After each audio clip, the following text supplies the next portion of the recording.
السلام علیکم ورحمۃ اللہ وبرکاتہ۔ الحمدللہ وحدہ والصلاۃ والسلام علی من لا نبی بعدہ، اشہد ان لا الہ الا اللہ وحدہ لا شریک لہ واشہد ان محمدا عبدہ ورسولہ۔ رب اشرح لی صدری ویسر لی امری واحلل عقدۃ من لسانی یفقہوا قولی۔ قال اللہ تبارک و تعالی فی القرآن المجید، اعوذ باللہ السمیع العلیم من الشیطان الرجیم، ان اصحاب الجنۃ اليوم فی شغل فاکہون ہم وازواجہم فی ظلال علی الارائک متکئون۔ محترم ناظرین کرام، اللہ تعالیٰ کی توفیق سے سورۃ یاسین کی تفسیر جاری ہے۔ آج اس کی آیت نمبر 55 سے ہم آغاز کریں گے۔ اللہ رب العالمین نے ان آیات میں میدان محشر کے بعد لوگوں کا جو انجام ہونے والا ہے، کچھ لوگ جنت کی طرف جانے والے ہیں اور کچھ لوگ جہنم کی طرف جانے والے ہیں، اس وقت کی منظر کشی فرمائی ہے۔ اللہ رب العالمین ارشاد فرماتے ہیں کہ جو لوگ جنت میں جائیں گے، ان اصحاب الجنۃ اليوم فی شغل فاکہون، بے شک جنت کے رہنے والے آج ایک شغل میں خوش ہیں۔ یعنی یہاں پر اللہ تعالیٰ نے جنتی لوگوں کی کیفیت بیان فرمائی ہے تاکہ وہ لوگ جو رسول اللہ صلی اللہ علیہ وسلم کی دعوت کو قبول نہیں کر رہے اور ہٹ دھرمی کو اپنائے ہوئے ہیں، جنت کے راستے پر نہیں چل رہے، انہیں معلوم ہو جائے کہ جنتی جنت میں جا کر کیسا محسوس کریں گے۔ تو اللہ تعالیٰ فرماتے ہیں کہ جنتی جنت میں جانے والے ایک شغل میں ہوں گے اور خوش ہوں گے۔ یہاں پر شغل کا لفظ اللہ رب العالمین نے استعمال فرمایا ہے۔ شغل اس مصروفیت کو کہتے ہیں جس کی بنا پر انسان دوسرے کاموں کی طرف توجہ نہیں دیتا بلکہ اسی کے اندر مشغول رہتا ہے۔ فاکہون، فاکہہ کا جو لفظ ہے یہ ہر قسم کے پھل اور میوے کے لیے استعمال ہوتا ہے، اور فاکہ کا جو لفظ ہے یہ ہنسی خوشی کی باتیں کرنے کے معنی میں بھی استعمال ہوتا ہے۔ خود قرآن مجید میں ایک مقام پر اللہ تعالیٰ ارشاد فرماتے ہیں، ان المتقین فی جنات و نعیم، بے شک متقی لوگ باغوں اور بڑی نعمتوں میں ہوں گے، فاکہین بما آتاہم ربہم، لطف اٹھانے والے اس سے جو ان کے رب نے انہیں دیا، ووقاہم ربہم عذاب الجحیم، اور ان کے رب نے انہیں بھڑکتی ہوئی آگ کے عذاب سے بچا لیا۔ تو یہاں پر سورۃ یاسین میں جو لفظ فاکہون کا اللہ رب العالمین نے استعمال فرمایا ہے، اس کا یہ مطلب بھی ہو سکتا ہے کہ وہ ہر قسم کے پھل اور میوے کھا رہے ہوں گے، لطف اندوز ہو رہے ہوں گے، اور دوسرا ہے کہ وہ ہنسی خوشی کی باتیں کر رہے ہوں گے۔ جو دنیا میں اہل ایمان کی مخالفت میں ہنسی خوشی رہتے تھے، اب وہ عذاب میں ہوں گے، اور اہل ایمان جو دنیا میں بسا اوقات تکالیف اور پریشانیوں کا سامنا کرتے تھے، اب وہ ہنسی خوشی زندگی گزار رہے ہوں گے۔ جنت میں جیسا کہ ہم جانتے ہیں کسی قسم کا کوئی غم، کوئی فکر اور کوئی فرض انسان پر عائد نہیں ہوگا، انسان بالکل آزاد ہوگا، جو چاہے گا سو کرے گا۔ تو کیا انسان اس کی وجہ سے بور ہو جائے گا؟ تو اللہ تعالیٰ فرماتے ہیں کہ اہل جنت جو ہیں وہ شغل فی شغل، شغل کے اندر ہوں گے، یعنی ایک چیز نہیں ہے ان کے پاس بلکہ بے شمار چیزیں ہیں۔ ایک چیز سے وہ اکتائیں گے تو دوسری طرف چلے جائیں گے، اور دوسرے سے اگر وہ دل بھرے گا تو تیسری چیز طرف چلے جائیں گے، یعنی وہاں پر ان کے لیے بے شمار چیزیں ہوں گی، اور سب سے بڑھ کر جو ان کے لیے نعمت ہوگی جنت میں وہ اللہ رب العالمین کا دیدار ہوگا۔ دیدار الہی اہل جنت کے لیے سب سے بڑا انعام ہوگا۔ جب وہ اس میں مصروف ہوں گے تو پھر کسی دوسری چیز کی ضرورت محسوس نہیں کریں گے۔ امام حسن بصری رحمہ اللہ کا قول ہے، اگر دنیا میں عبادت گزاروں کو پتہ چل جائے کہ جنت میں جا کر وہ اپنے رب کے دیدار سے محروم رہیں گے تو دنیا کی جو نعمتیں ہیں وہ بالکل اس کو بھول جائیں، بلکہ ان کے اپنے نفس بھی ختم ہو کر رہ جائیں، وہ اس فکر میں ضائع ہو جائیں، ہلاک ہو جائیں کہ اللہ تعالیٰ کا دیدار نہیں ہوگا۔ اسی طرح ایک بزرگ کا، سلف صالحین میں سے ایک بزرگ کا قول ہے کہ دنیا میں لطف کی چیز اللہ کا ذکر ہے، آخرت میں لطف کی چیز اللہ کی معافی ہے، اور جنت میں لطف کی چیز اللہ رب العالمین کا دیدار ہے۔ اسی لیے احادیث میں ملتا ہے، نبی کریم علیہ الصلوۃ والسلام بھی اللہ رب العالمین سے دعائیں فرمایا کرتے تھے، اللہم انی اسألک لذۃ النظر الی وجہک والشوق الی لقائک، اے اللہ میں آپ سے آپ کے دیدار کی لذت اور آپ کی ملاقات کے شوق کا طلبگار ہوں۔ تو یہ جو نعمتیں ہیں جنت کی، یہ اتنی متنوع ہوں گی، اتنی زیادہ ہوں گی اور بے شمار ہوں گی کہ جنتی جنت سے کہیں اور جانا پسند ہی نہیں کریں گے۔ سورۃ کہف میں اللہ رب العالمین ارشاد فرماتے ہیں خالدین فیہا لا یبغون عنہا حولا، کہ جنتی ہمیشہ جنت میں رہنے والے ہیں، وہ اس سے جگہ بدلنا نہ چاہیں گے، وہ کہیں اور جانے کی تمنا ہی نہیں رکھیں گے۔ اگلی آیت میں اللہ تعالیٰ مزید اہل جنت کے احوال کو واضح فرماتے ہیں۔ اللہ عز و جل کا فرمان ہے ہم وازواجہم فی ظلال علی الارائک متکئون، کہ اہل جنت خود بھی اور ان کی بیویاں بھی گھنے سایوں میں تختوں پر تکیہ لگائے ہوئے ہوں گے۔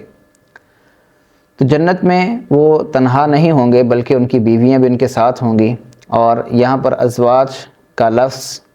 جمع ہے جس سے معلوم ہوتا ہے کہ ایک سے زیادہ ان کی بیویاں ہوں گی۔ صحیح مسلم کی روایت ہے، رسول اللہ صلی اللہ علیہ وسلم ارشاد فرماتے ہیں کہ پہلا گروہ جو جنت میں جائے گا وہ 14ویں رات کے چاند کی طرح ہوگا، روشن اور چمکدار،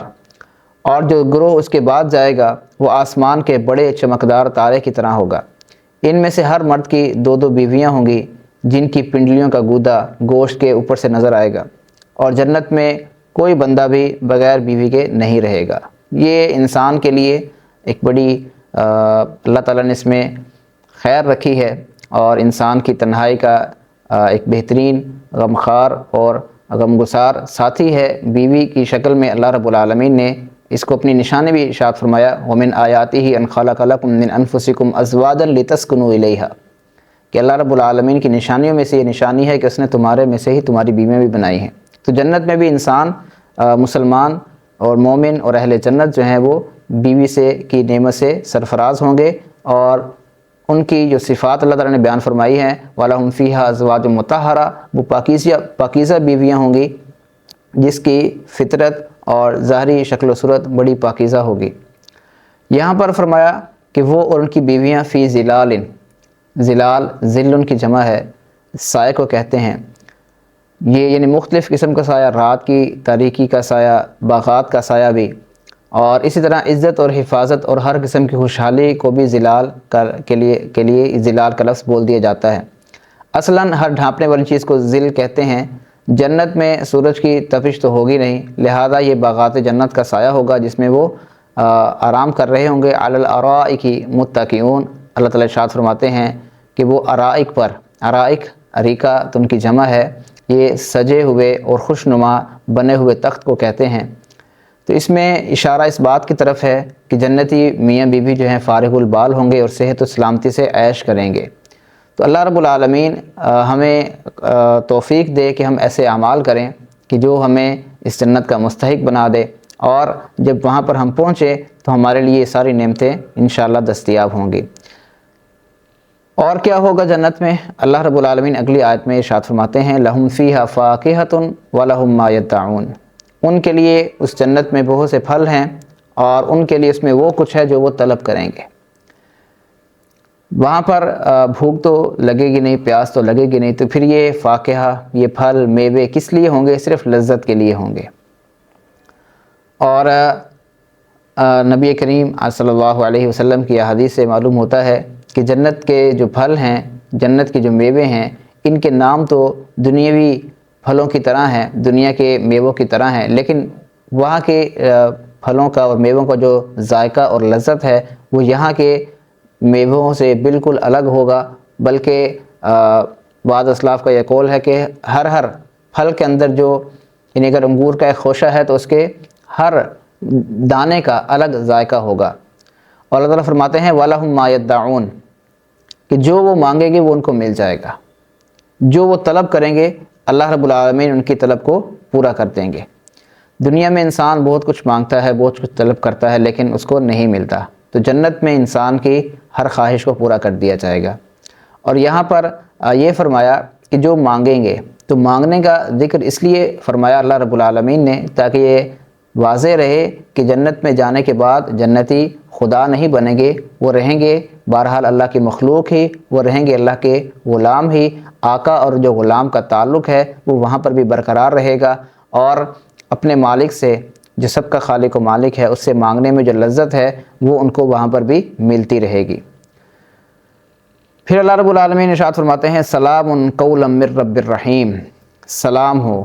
اس رب کی طرف سے کہا جائے گا جو بے حد مہربان ہے۔ یعنی جنتی جب جنت میں جائیں گے تو انہیں اللہ رب العالمین کی طرف سے سلامتی کا پیغام ملے گا، اور مومنوں کو دنیا سے جاتے ہوئے بھی اللہ کی طرف سے، اللہ کے فرشتوں کی طرف سے یہ سلامتی کا پیغام مل جاتا ہے۔ اللہ عز و جل ارشاد فرماتے ہیں الذین تتوفاہم الملائکۃ طیبین یقولون سلام علیکم ادخلوا الجنۃ بما کنتم تعملون، کہ اللہ کے نیک بندے جو ہیں جنہیں فرشتے اس حال میں قبض کرتے ہیں کہ وہ پاک ہوتے ہیں، کہتے ہیں ان سے سلام ہو تم پر، جنت میں داخل ہو جاؤ اس کے بدلے میں جو تم کیا کرتے تھے۔ اور جب وہ جنت میں داخل ہو رہے ہوں گے اس وقت بھی وقال لهم خزنتها سلام علیکم طبتم فادخلوها خالدین، اس وقت بھی فرشتے ان کو سلام کہیں گے۔ اور جب جنتی جنت میں چلے جائیں گے وہاں بھی فرشتے انہیں سلام کریں گے۔ اللہ تعالیٰ ارشاد فرماتے ہیں والملائکۃ یدخلون علیہم من کل باب سلام علیکم بما صبرتم فنعم عقبی الدار، فرشتے ان کے پاس ہر دروازے سے آئیں گے اور کہیں گے کہ تم پر سلامتی ہو اس وجہ سے جو تم نے صبر کیا، تو یہ آخرت کا گھر کتنا اچھا ہے۔ جنت دار السلام ہے، یہاں پر سلامتی ہی سلامتی ہے، اللہ کی طرف سے بھی، اللہ کے فرشتوں کی طرف سے بھی، اور مومن بھی آپس میں جب ملاقات کریں گے تو ایک دوسرے کو سلام کریں گے۔ اللہ تعالیٰ ارشاد فرماتے ہیں واللہ یدعو الی دار السلام، اللہ تعالیٰ تمہیں سلامتی کے گھر کی طرف بلاتا ہے، ویہدی من یشاء الی صراط مستقیم، اور وہ جس کو چاہتا ہے صراط مستقیم کی ہدایت دے دیتا ہے۔ کچھ ایسے خوش نصیب بھی ہیں جنہیں دنیا میں اللہ رب العالمین کی طرف سے سلام موصول ہوا، جن میں سیدہ خدیجہ رضی اللہ تعالیٰ عنہ سر فہرست ہیں۔ ابو ہریرہ رضی اللہ تعالیٰ عنہ بیان کرتے ہیں، صحیح بخاری کی روایت ہے، نبی کریم علیہ السلام کے پاس جبریل امین علیہ السلام تشریف لائے اور کہا کہ یا رسول اللہ، یہ خدیجہ ہیں جو آپ کے پاس برتن لے کر آ رہی ہیں جس میں سالن ہے یا کھانے کی کوئی چیز ہے، فَإِذَا هِيَ أَتَتْكَ جب ہی آپ کے پاس آئیں فَقْرَ عَلَيْهَا السَّلَامُ مِن رَبِّهَا وَمِنِّي، تو ان پر آپ ان کے رب کی طرف سے بھی اور میری طرف سے بھی سلام عرض کیجئے گا۔ وَبَشِّرْهَا بِبَيْتٍ فِي الْجَنَّةِ، اور جنت میں انہیں ایک ایسے گھر کی خوشخبری سنا دیجئے گا، من قصب جو موتیوں کا ہے، لا صاخب فیہ ولا نصب جس میں نہ شور و ہنگامہ ہوگا نہ تھکن اور تکلیف ہوگی۔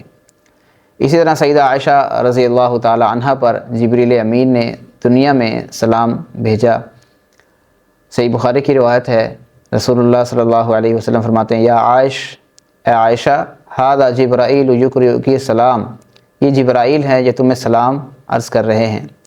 فقلت، میں نے کہا وعلیہ السلام ورحمۃ اللہ وبرکاتہ، ان پر بھی اللہ کی طرف سے سلامتی نازل ہو، اللہ کی برکتیں اور رحمتوں کے یہ مستحق ٹھہریں۔ ترا ما لا ارا، آپ وہ دیکھ رہے ہیں جو میں نہیں دیکھ رہی، مجھے نظر نہیں آ رہے لیکن آپ تو دیکھ رہے ہیں، تو آپ میری طرف سے ان پر سلام عرض کر دیجئے اور میری طرف سے جواب ان کو دے دیجئے۔ تو محترم ناظرین کرام، یہ آیات بتاتی ہیں کہ اگر ہم چاہتے ہیں کہ اللہ رب العالمین کے دربار میں اور ہمارا مقام بلند ہو جائے اور ہم جنت کے مستحق ٹھہریں، تو ہمیں ایسے اعمال کرنے ہیں جو ہمیں اللہ تعالیٰ کی پسند کے مطابق زندگی گزارنے میں مددگار ثابت ہوں، اور جو نبی کریم صلی اللہ علیہ وسلم کی سیرت سے ثابت ہیں، ان کاموں سے اپنے آپ کو اللہ تعالیٰ میں بچانے کی توفیق دے جو قرآن و حدیث کے خلاف ہیں، کیونکہ ایسے کام جو صراحتاً قرآن و حدیث کے خلاف ہیں یا ان کا ثبوت نہیں ملتا، یہ اعمال ہو سکتا ہے کہ ہمارے لیے دوزخ میں جانے کا باعث بن جائیں، نبی کریم صلی اللہ علیہ وسلم کی سفارش سے ہمیں محروم کر دیں اور ہم دائمی بدبختی کے اندر مبتلا ہو جائیں۔ اللہ تعالیٰ مجھے اور آپ کو سمجھنے کی، عمل کرنے کی توفیق عطا فرمائے۔ وآخر دعوانا الحمدللہ رب العالمین۔